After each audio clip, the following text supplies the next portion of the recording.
जय जय श्री सीताराम जी, जय जय हनुमान जी, जय माता दी। श्री कली हनुवाणी। अब हम देखते हैं आगे आगे क्या हो रहा है। उर्वा का जो सपना है उसके बारे में। सच्ची भावनाएं ही हमें सच्चा व्यक्ति बनाती है। दिखावटी भावनाएं तो दुष्टों की पहचान है, जो अपना काम निकालने के लिए दिखाते कुछ है और अनुभव कुछ और करते हैं। धनुष को उर्वा को संबोधित करते हुए बोला। उर्वा ने उसे समझाया, माया के जाल में फंसे जनों द्वारा भावनाओं का आडंबर करना अलग बात है, और माया के जाल को समझकर भावनाओं और जीवन को अभिनय मानकर जीना अलग चीज है। जिस समय मेरे मन में एक सच्ची भावना होती है, उसी समय मेरी आत्मा में यह जागृति भी रह सकती है कि भावना माया के महानाटक का भाग मात्र है। भावना और जागृति में कोई विरोधाभास नहीं है, दोनों साथ साथ हो सकती है। यह जागृति ज्ञान के साथ आती है, वह महाज्ञान जो हमारे इष्ट देव जी एवं गुरुदेव जी श्री हनुमान जी हर 41 वर्ष पश्चात देते हैं। बाबा ने कहा। बसंत की आंखों में दशकों की प्रतीक्षा सूखेपन के रूप में प्रदर्शित हुई। अपने भतीजों को संबोधित करते हुए बोले, जब 41 वर्ष पहले श्री हनुमान जी आए थे तब मैं बालक था। मैं ज्ञान पाने के योग्य नहीं था और आप दोनों तो पैदा भी नहीं हुए थे। मैंने और मेरी आयु के मातंगों ने बहुत लंबी प्रतीक्षा की है। चाचा बसंत तथा उसके भतीजों को तनिक भी भान नहीं था कि श्री हनुमान जी मातंगों से मिलने पुनः आ चुके थे। जिन्हें ब्रह्म ज्ञान प्राप्त होता है उन्हें ब्रह्मजन कहा जाता है। बाबा बोले, ब्रह्मजन भी सुख का अनुभव करते हैं, किंतु इस जागृति के साथ कि वे इस माया के महानाटक में एक किरदार मात्र हैं। ब्रह्मजन भी दुख का अनुभव करते हैं, परंतु इस जागृति के साथ कि वे इस माया के महानाटक में। हाँ, समझ में आ गया बाबा, उर्वा बीच में टोकते हुए बोले। समझ में आ गया कि यदि हम भावनाओं को इस जागृति के साथ अनुभव करें कि हम आत्मा हैं और विभिन्न किरदारों को जी रहे हैं, तो हम जल कन्या से सुरक्षित रहते हैं। बिल्कुल दोस्तों, हम सभी जो हैं हर जन्म में हमारी जो आत्माएं हैं, नया जो शरीर है वो धारण करती है, तो कहीं ना कहीं एक ज्ञान एक प्राप्त होता है ना। बातचीत क्या है? यदि हम आंखें बंद करके बातचीत करें तो पता चलेगा कि बातचीत क्या होती है। हमें कुछ स्वर सुनाई देती है, हम उन स्वरों पर अपनी प्रतिक्रिया देते हैं, इसी का नाम बातचीत है। अब मान लीजिए कि आपकी नाक में कोई गंध पहुंचे और आप उस पर अपनी प्रतिक्रिया दें, उसे क्या कहा जाएगा? उर्वा धनुष बसंत और बाबा मातंग के बीच हो रही बातचीत ने तब नया मोड़ ले लिया जब एक दुर्गंध उनकी नाक तक पहुंची। उस पर प्रतिक्रिया देते हुए वे गंध के स्रोत तक पहुंचे। उन्होंने देखा कि एक कुत्ता एक झाड़ी के पास पड़ा था। दुर्गंध से तो ऐसे ही लग रहा था कि वह मरा हुआ होगा।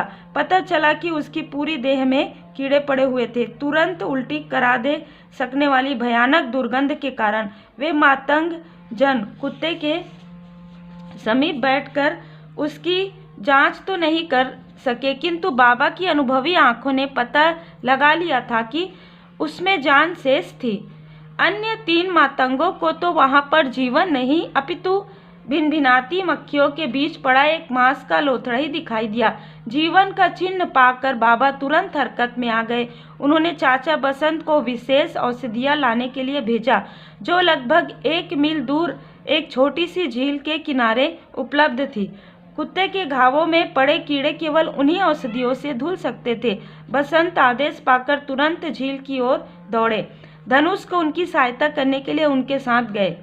उनके जाने के पश्चात बाबा उर्वा को कार्य सौंपने के लिए उसकी ओर मुड़े और परंतु उर्वा वहां पर था ही नहीं। उर्वा बाबा ने पुकार लगाई, नहीं नहीं, आप मेरे साथ ऐसा नहीं कर सकती। उर्वा करीब 30 टक की दूरी पर स्थित एक पेड़ के पीछे छिपकर मिमिया रहा था। बूढ़े बाबा के चेहरे पर वही भाव थे जो अपने बच्चे को बेवजह डरते हुए देख किसी पिता के होते हैं। वे तीव्रता से पेड़ के पास गए और उर्वा को लगभग घसीटते हुए घायल कुत्ते के पास लाए। आप कब से इतने कमजोर हृदय हो गए कि आप घायल कुत्ते को समीप से नहीं देख सकते? ऐसे कैसे बनोगे आप मातंग मुखिया? बाबा ने उर्वा को डांटते हुए कहा।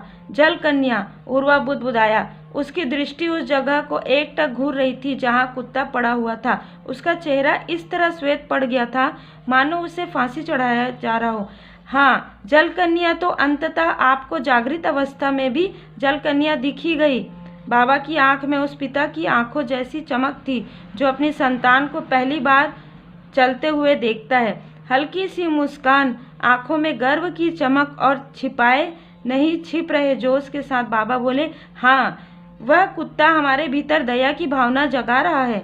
दया भी आसक्ति का ही एक रूप है, अर्थात कुत्ते के साथ हमारे लगाव के कारण हमारी आत्मा और उसकी आत्मा के बीच एक नहर बन चुकी है जिससे उसके बुरे कर्म हमारी ओर बह सकते हैं।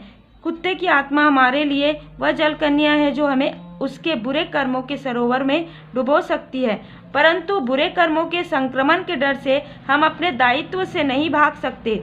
हमारा स्वभाव है सहायता करना, केवल इसलिए कि बुरे कर्मों के संक्रमण का संकट है, हम अपने स्वभाव के विरुद्ध नहीं जा सकते। इस कुत्ते को यही मरते हुए छोड़ देना विरक्ति नहीं, कायरता होगी। संक्रमण के डर से कोई आत्महत्या तो नहीं कर लेता, इसलिए हम अपने मूल स्वभाव की हत्या नहीं करेंगे। हम इस कुत्ते की सहायता करेंगे, परंतु इस जागृति के साथ कि हम माया के इस महानाटक में किरदार मात्र हैं। हमें इस कुत्ते की सहायता करने वाले दयावान मातंगों की किरदार का अभिनय मात्र करना है। हम अपनी दया की भावना को नहीं मार रहे, ना ही हमारी दयाशीलता किसी भी तरह से कम हुई है। ब्रह्म ज्ञान से हमें वह जागृति मिली है कि ये दयावान किरदार हम नहीं हैं, हम तो आत्मा हैं।